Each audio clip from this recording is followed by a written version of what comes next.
Hey guys, welcome again to our vlog. This is Lynn from give.asia. So in today's vlog, let's talk about how to apply customer service into non-profit organizations. So when you think of non-profit or charitable organization, you probably don't think too much about customer service, since these kind of organizations really don't sell a product or a type of service for money. But think about it a little bit more, you realize that they are, and as the term goes, the service industry in many senses. Let's think about the difference between profit and non-profit organizations. So for profit company, there is a change of a service or a product for money given by the customers. For non-profit organization, we don't have that, a change of thing. So that is the big difference. But the importance of customer service is no less, even for non-profit organizations. So that's the reason why we are focusing on that one today. Let's move to the part to explain a little bit why customer service is important in the non-profit sector. So there are several sides here because non-profit have two different kinds of customers. Those that fund the organization, be the people who donate, and those that receive the benefit from the non-profit.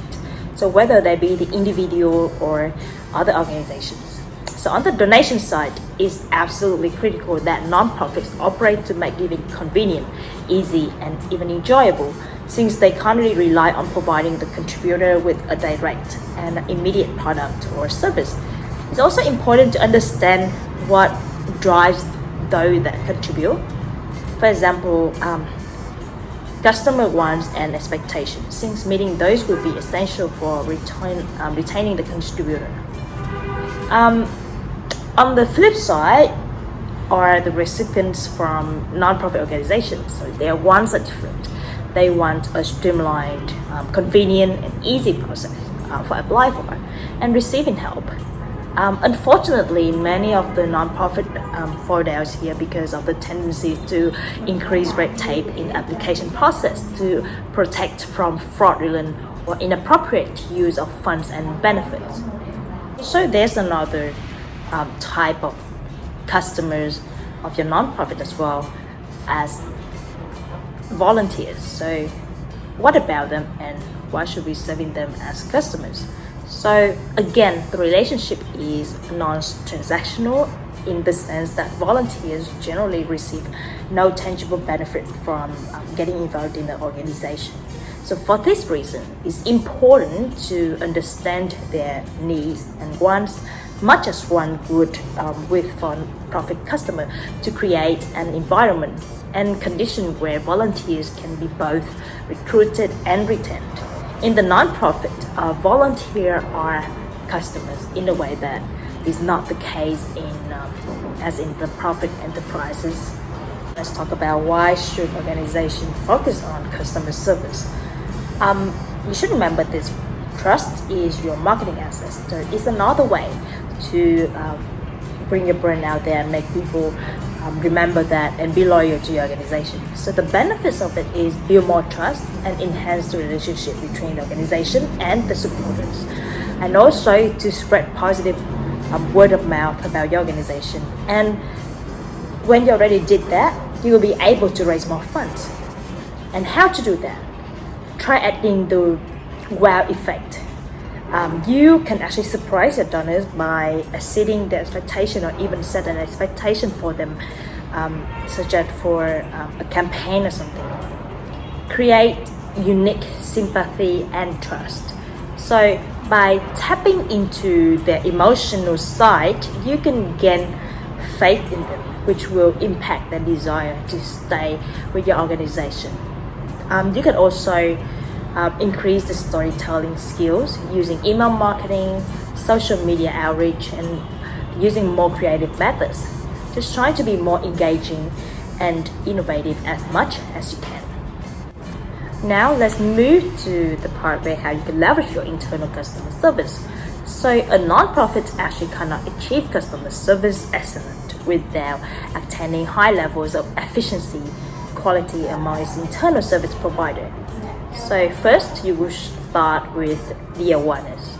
So determine how much your staff understand the importance of their work on other people's lives. You can also organize like the riffle game or any other kind of group activities that raise their awareness. The second thing is you need to define customer service as a function and not a department. So the employee can actually develop their responsibility in providing excellent internal customer service. You can have each employee to ask some simple questions such as who are their domestic customers, what they need, what communication method they prefer, and what their frustration. And the third one is to teach them to be good customers. So you can motivate your employees to continue providing excellent service to their co-workers if they given appropriate feedback and sincere thanks to a job well done.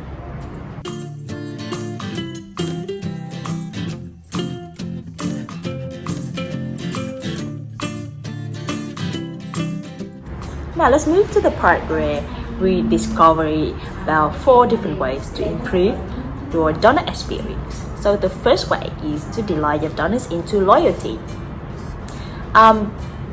You can do it by set your organization apart by finding ways to inspire your donors in a more personalized and targeted way.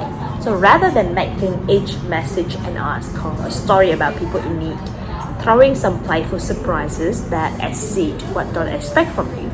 Whether you weave humor into your emails, or you're making a creative video, or treat a personalized thank you to your donors. Infusing some fun into your communication strategy can actually create emotional connection that drive deeper engagement with your organization. Way number 2 is to empower your staff to be happiness heroes. So if you're making donors delight a part of your core values, make sure your team knows how they empower to address this priority. So ingrain it into your organization culture and encourage your staff to embed effective personalized communication into their work philosophy. So give staff the liberty to use their creativity to improve donor loyalty, whether that's through email marketing or volunteer management or fundraising strategies.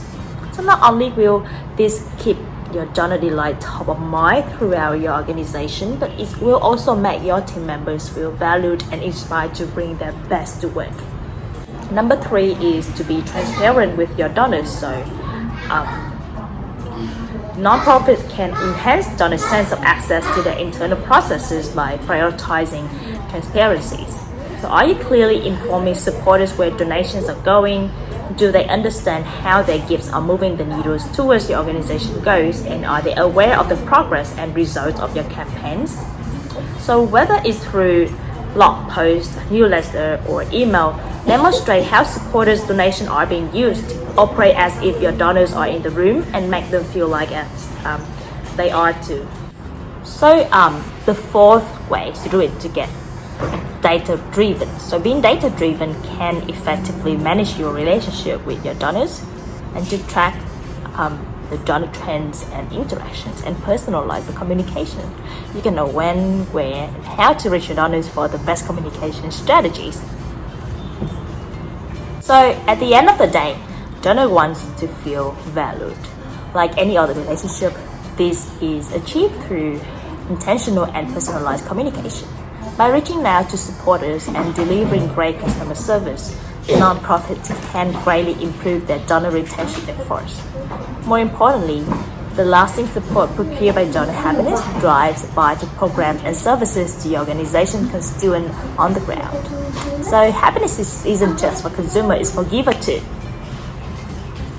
Hey, thank you for all your attention today, and I hope you enjoy the material. See you guys in the next sharing. Bye.